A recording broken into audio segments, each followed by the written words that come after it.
नमस्कार विद्यार्थी मित्रांनो, नोट्स इन मराठी या आपल्या शैक्षणिक यूट्यूब चॅनलवर तुमचे मनापासून स्वागत आहे. ठीक आहे, ती झाली औपचारिक ओळख. पण आज आपण फक्त शालेय भूगोलाच्या धड्याचं वाचन नाही करणार आहोत. आपल्याला भूगोलाच्या पुस्तकातलं प्रदेश आणि प्रादेशिक विकास यावरचं एक प्रकरण मिळालंय. पण आपलं मिशन फक्त व्याख्यापाठ करणं नाहीये, तर त्यामागे दडलेल्या मोठ्या प्रश्नांची उत्तरं शोधणं आहेत. प्रश्न असा की आपल्या आजूबाजूला इतकी विषमता का आहे? म्हणजे काही जिल्हे किंवा राज्य इतकी विकसित का आहेत आणि काही इतकी मागे का? भूगोल आपल्याला ही दरी समजून घेण्यासाठी कोणती साधनं देतो? आज आपण याच साधनांचा शोध घेणार आहोत. आणि ही साधनं केवळ परीक्षेपुरती मर्यादित नाहीत. जेव्हा सरकार एखादी मेट्रो लाईन कुठे टाकायची हे ठरवतं, किंवा समजा एखादी कंपनी आपलं नवं प्रोडक्ट कुठे लॉन्च करायचं याचा विचार करते, तेव्हा ते नकळतपणे याच भौगोलिक संकल्पनांचा वापर करत असतात. त्यामुळे आजची चर्चा आपल्याला आपल्या आजूबाजूच्या आर्थिक आणि सामाजिक जगाकडे पाहण्याचा एक नवा, अधिक चिकित्सक दृष्टिकोन देईल. चला तर मग अगदी मुळापासून सुरुवात करूया. आपण सहजपणे कोकण, मराठवाडा, विदर्भ असे शब्द वापरतो आणि आपल्या डोळ्यासमोर एक चित्र उभं राहतं. तिथली माणसं, हवामान, भाषा सगळंच. पण भूगोलाच्या भाषेत याला प्रदेश का म्हणतात? या शब्दाला काही विशिष्ट अर्थ आहे का? नक्कीच आहे. वरवर पाहता प्रदेश म्हणजे फक्त जमिनीचा एक तुकडा, पण भूगोलात प्रदेश म्हणजे एक असा भूभाग ज्यात काहीतरी एकसमान धागा आहे. तो धागा नैसर्गिक असू शकतो, जसं की संपूर्ण कोकण किनारपट्टीवर असलेलं समान हवामान आणि समुद्र सान्निध्य, किंवा तो मानवनिर्मित असू शकतो, जसे की एकाच भाषेनं किंवा प्रशासकीय सीमेनं जोडलेला भाग. थोडक्यात, जे वैशिष्ट्य एका भागाला दुसऱ्या भागापासून वेगळं करतं, ते वैशिष्ट्यच त्या भागाला प्रदेश म्हणून ओळख मिळवून देतं. म्हणजे सीमा ही महत्वाची ठरते. पण या सीमा नेहमीच नकाशावरच्या रेषेसारख्या स्पष्ट असतात का? म्हणजे महाराष्ट्राची आणि कर्नाटकाची सीमा राजकीयदृष्ट्या स्पष्ट आहे, पण भाषिक किंवा सांस्कृतिक सीमा इतका सहजपणे ठरवता येतात का? त्या तर एकमेकांमध्ये मिसळून जातात. खूपच महत्त्वाचा मुद्दा आहे हा. राजकीय सीमा कठोर असतात, पण नैसर्गिक किंवा सांस्कृतिक सीमा त्या बऱ्याचदा धुसर असतात. याला संक्रमण प्रदेश किंवा ट्रान्झिशन झोन म्हणतात.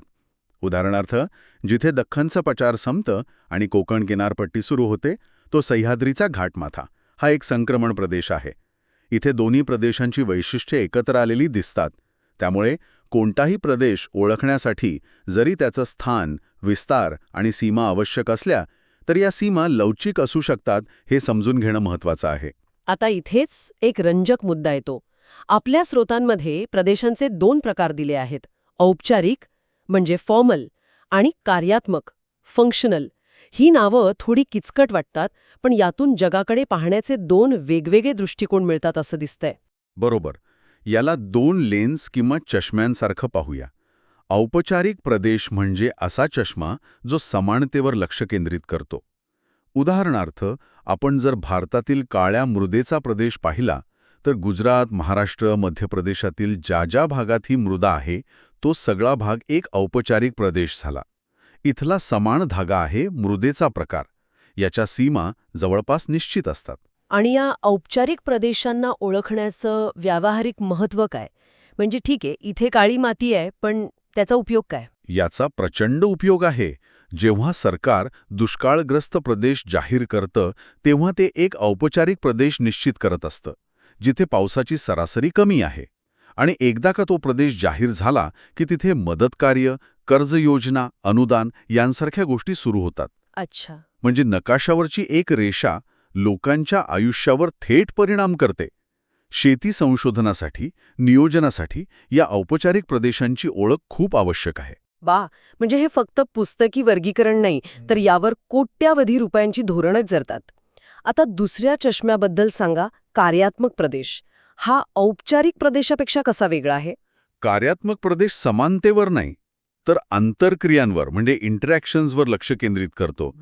याचं केंद्रस्थानी एक नोड किंवा केंद्रबिंदू असतो आणि त्याभोवती विविध कार्यांमुळे एक जाळं विणलं जातं. आपल्या स्रोतातील पुणे महानगर प्रदेशाचं उदाहरण यासाठी सर्वोत्तम आहे. यात पुणे शहर हा केंद्रबिंदू आहे, पण त्याच्याशी चाकणची इंडस्ट्री, लोणावळ्याचा पर्यटन व्यवसाय आणि आजूबाजूच्या खेड्यांमधून येणारा भाजीपाला, दूध, फुले हे सगळं वाहतूक आणि आर्थिक संबंधांनी जोडलेलं आहे. हे भाग दिसायला वेगवेगळे आहेत, पण त्यांचं कार्य पुण्याशी जोडलेलं आहे. हे खूपच रंजक आहे. म्हणजे या प्रदेशाला कोणतीही एक समान भौतिक ओळख नाही, पण एक आर्थिक ओळख आहे. आजच्या जगात तर हे जास्त महत्वाचं वाटतं. म्हणजे ॲमेझॉनची वन डे डिलिव्हरी जिथपर्यंत पोहोचते तो त्यांचा एक कार्यात्मक प्रदेश झाला, किंवा एखाद्या मोबाईल कंपनीचं नेटवर्क कव्हरेज क्षेत्र. बरोबर. आणि इथेच गंमत आहे, सरकार अनेकदा औपचारिक प्रदेशांच्या चौकटीत विचार करतं, म्हणजे जिल्हे, तालुके. पण खासगी कंपन्या आणि अर्थव्यवस्था कार्यात्मक प्रदेशांच्या चौकटीत काम करते. एका शहराची वाहतूक व्यवस्था आखताना फक्त शहराच्या हद्दीचा विचार करून चालत नाही, तर नोकरीसाठी रोज ये-जा करणाऱ्या लोकांचा, म्हणजेच त्या कार्यात्मक प्रदेशाचा विचार करावा लागतो.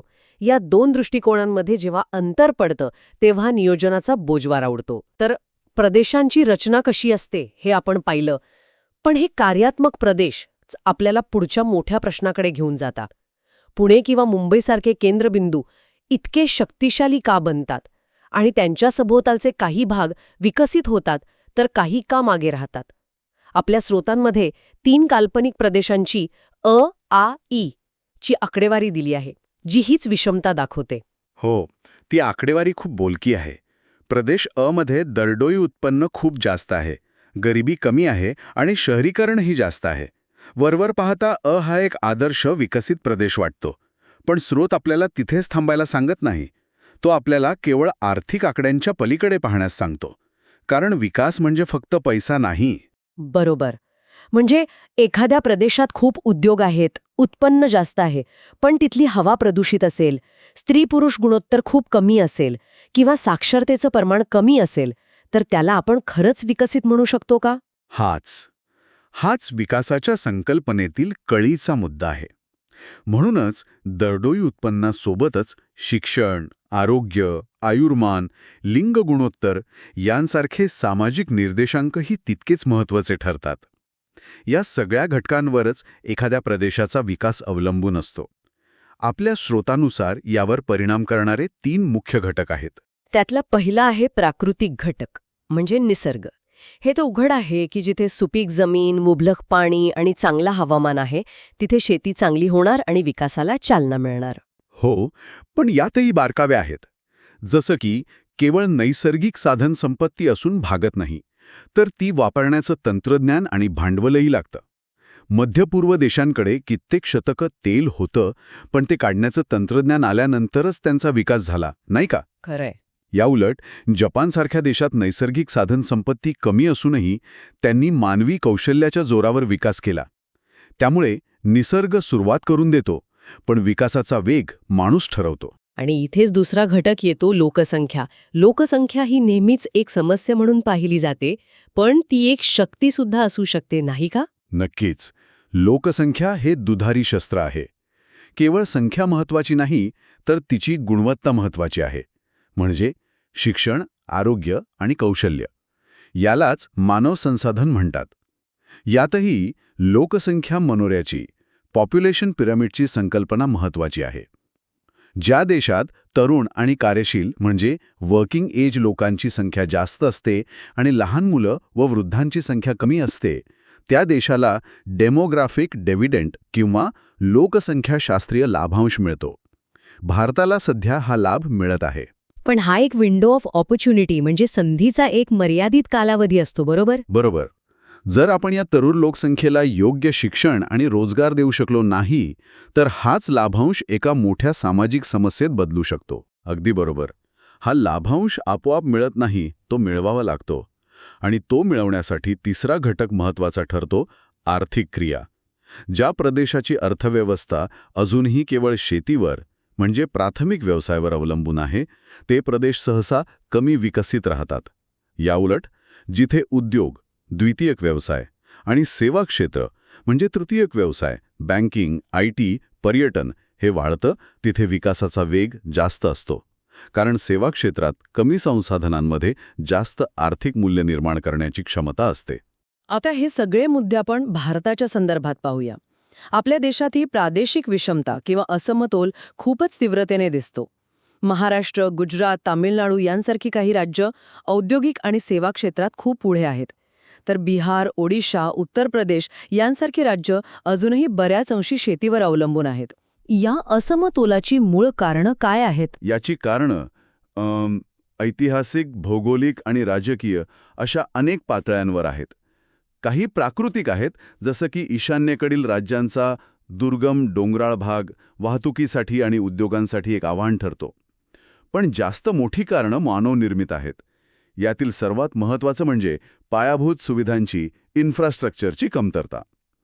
जिथे चांगले रस्ते, 24 तास वीज, चांगली इंटरनेट कनेक्टिव्हिटी आणि बंदरं किंवा विमानतळं आहेत, तिथे खाजगी गुंतवणूक आपोआप आकर्षित होते.